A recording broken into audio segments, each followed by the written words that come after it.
Hey, what's up, everyone? Nick here from the Real Heroes Show. Welcome back. In this episode, I'm going to be talking about Dexter New Blood episode 6 entitled Too Many Tuna Sandwiches. There will be full spoilers ahead, so if you haven't yet watched this episode, I do suggest you watch it, then come back here and hear what I have to say. If you are new here to the channel, we really appreciate your support. If you want to hit that like button on the video, it definitely helps out the algorithm, that's for sure. It also helps support the channel. And if you want to hit that subscribe button, it would really appreciate it as well. So without further ado, I'm going to try to do a little bit of an overview for each character point in this episode between Dexter, Harrison, Angela, Kurt, and Molly. So dive right in. But before I do, actually, I want to pose a couple questions.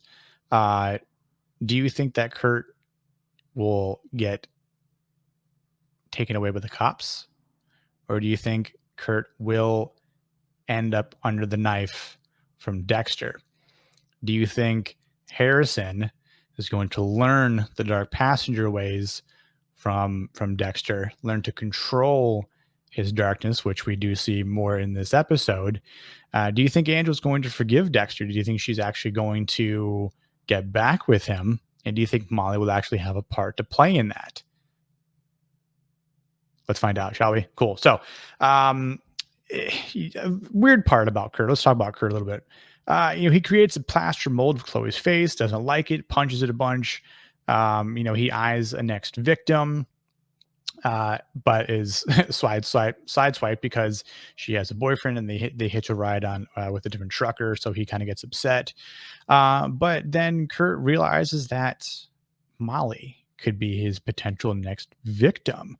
And of course, as he continued to lies about Matt, he lures Molly to an old cabin after conversation at the bar, and says that this is where Matt's staying, even though we all know he's dead. So we can just see in plain sight that, oh wow, Matt's just trying to kill Molly here. I'm sorry, Kurt's trying to kill Molly, not Matt. Just kidding, I lied. Because we all know Matt's dead. Now, the interesting part here comes from Dexter, right? As he comes in and saves the day. It took 6 episodes for Dexter to catch on that Kurt is a psychopathic serial killer. And we learn a little bit more about Molly's podcast, how much she actually knows, what she's willing to say, which Dexter listens to, right? And she even says this is some Batman type shit, of vigilantism. And because even though Dexter is a serial killer, he only kills people that were bad, that, escaped the law, essentially. Or continued to do it, much like Kurt here. So the other thing about Dexter in this episode, where he specifies he's not upset, he's just worried about Harrison working for Kurt, which, again, we can see why. We know that Matt is or was fucked up, and which could have been because of Kurt. So if Harrison just starts getting this tutelage behind Kurt, that would also sort of screw him up even more. And at that point, where is Harrison's loyalty going to fall? Behind his biological father, who did abandon him for quite some time, or Kurt, who's trying to, obviously there might be this, a little bit of genuine, I can't think of the exact word here, but some sort of genuine friendship or help. But also, I think at the same time, he's trying to manipulate Harrison.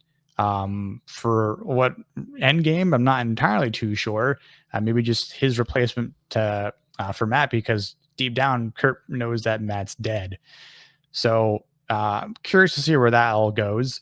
Dexter gets pulled over by Angela. He's confronted about being Dexter Morgan. So the truth comes out. Angela seemingly breaks up with him, even though he does open up about Rita and Deb, being a forensics expert, with Miami Metro.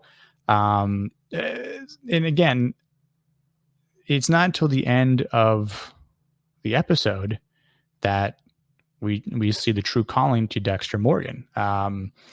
Joey, if you're watching this, a shout out to you for calling this. As we had a discussion about this not too long ago, where some of this stuff is going to come out. We knew that Dexter, the real Dexter Morgan, will please stand up and you know come into Iron Lake as he was. That his girlfriend Angela is going to find out, because she's obviously a smart cookie, but because of the kind of campiness that was brought into the show, because of Angel Batista showing up at a New York City conference, on serial killers. Like, again, Harrison was his name, right? That was the kid. Yeah, right. Again, just it's kind of dumb, but a little too leading on to the story and the plot, and not making it really um, involving any sort of like real detectiveness or real police work about figuring things out, for Angela's sake. Uh, and a little bit more about Angela, right? Like, even though she's pissed at Dexter, she feels like she's been living a lie this entire time because of Jim, Lindsay. Um, but the other thing is that she's still open to help with Molly.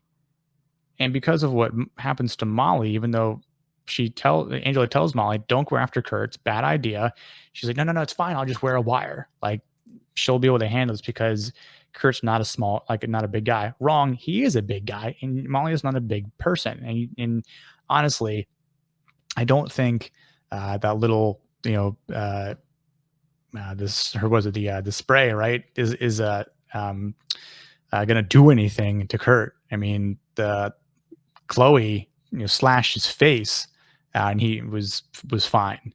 So that little spray of mace ain't gonna do anything to Kurt, in my opinion.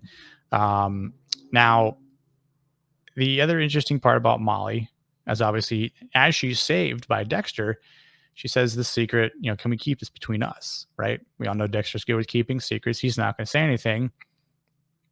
But I wonder if Molly will say something to Angela for the sake of vouching for Dexter. Dexter's a good guy.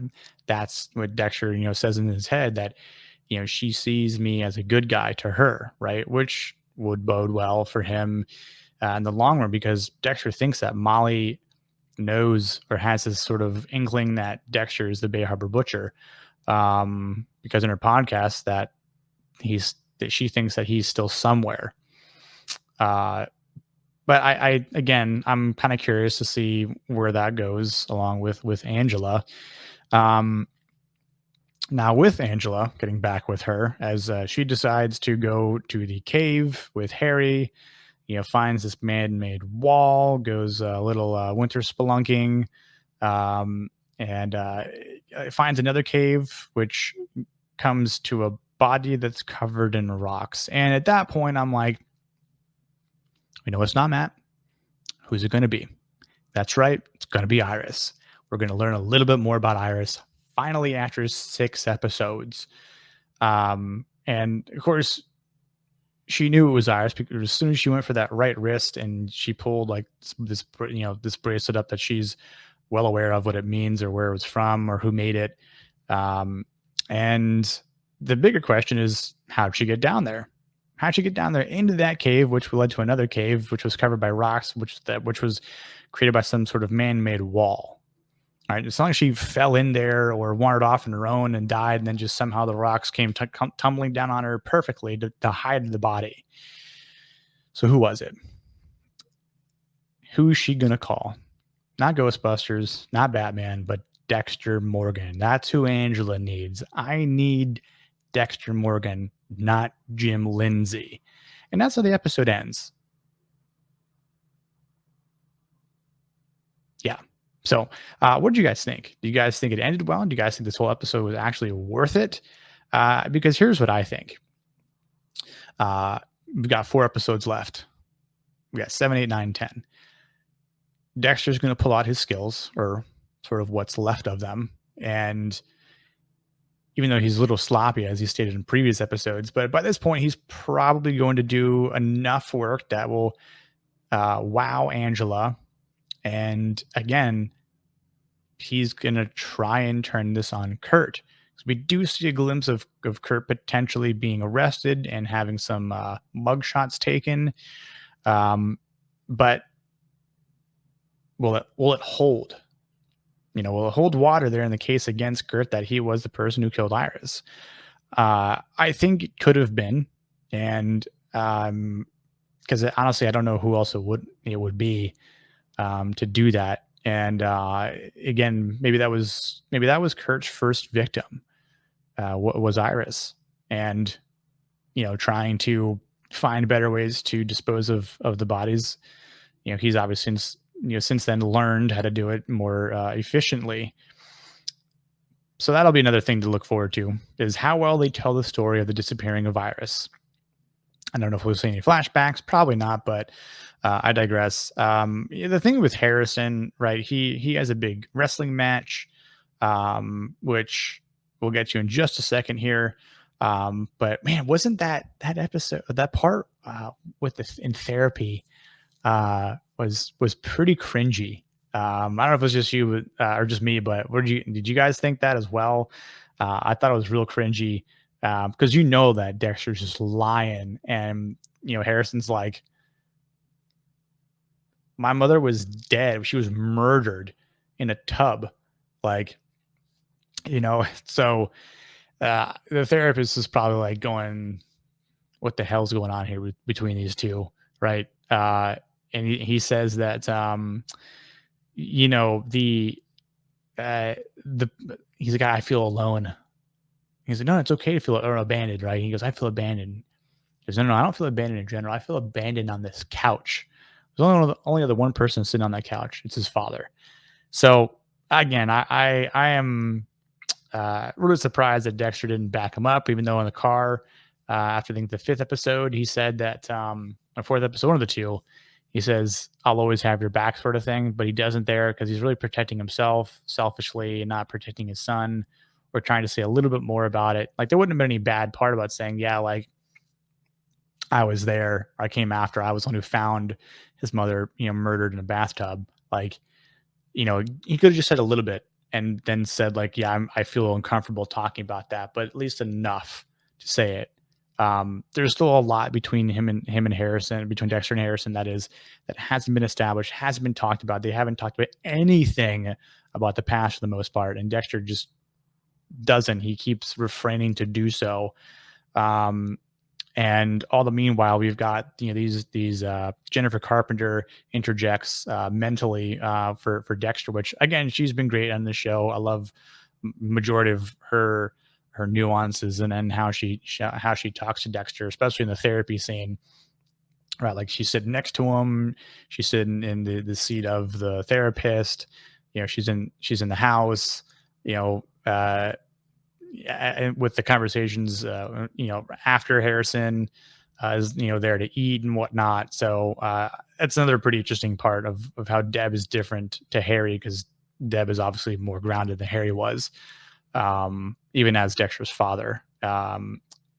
So moving on with Harrison, uh, obviously he's fucked in the head. It's unfortunate to say, but he's listen. Dexter's also mentally fucked because of the serial killer that he is, despite the fact that he has a code, right? It's a vigilante code, a brutal vigilante code. Um, but uh, you know, I'd like to believe that both of them are able to be um, saved or rescued from their darkness in a way that, just by, I think, being a good father, Dexter could make Harrison a more stand up kid, because he definitely seems like he's got some good points. But it's that one moment where he sneaks into Audrey's room. They're having a conversation on the bed, and then he says, he feels like hurting everyone all the time. Yeah, well, we kind of know why. The way he was bathing in his mother's blood as she was brutally murdered by the Trinity killer, abandoned by his father. Uh, you know, stepmother dies from cancer. He's got to fend for himself and tries to find his father to see if his father's real. Um, and but he doesn't have a code because he's still this teenage kid, right? Um, Fast forward to the wrestling match. He gets some early points against the guy who went the semifinals and the state champs, whatever. Which then he is illegally headbutted in the right here in the eye. He has to get a little butterfly over it. He gets pissed, and Coach Logan says one thing, which is what he should have listened to, and it's like Logan's sitting on the good shoulder, and you've got Kurt sitting on the bad shoulder, right? And he says, that's good. Use it, right? Use that anger. And he actually, he's putting up a good competitive match. He gets the kid in a nice hold with his arm and gets the point, but he doesn't let go. And then it looks like he looks right at his father in the bleachers, and it just breaks his arm. And everyone's like, oh, the teams all rush on the onto the court, right? And of course, Dexter's like, oh my god, they're seeing more of this, my son's dark side, right? And so he finally goes down on there, and he sees Kurt talking to Harrison, and he interjects, like, get away from my son, sort of thing. And again, it's really interesting, but then Logan says, hey, you two need to leave. And the tensions are high between Dexter and Harrison. The tensions are high between Kurt and Dexter. And going into the preview for the next episode, which I won't really spoil by any means, but there is a scene where we see Kurt and Dexter in the diner. So we're going to have this, I don't know quite say David versus Goliath match. But we're going to see, pound for pound of these serial killers go toe to toe and see who actually wins. I'm pretty sure it'll be Dexter because it is, the show's based after him.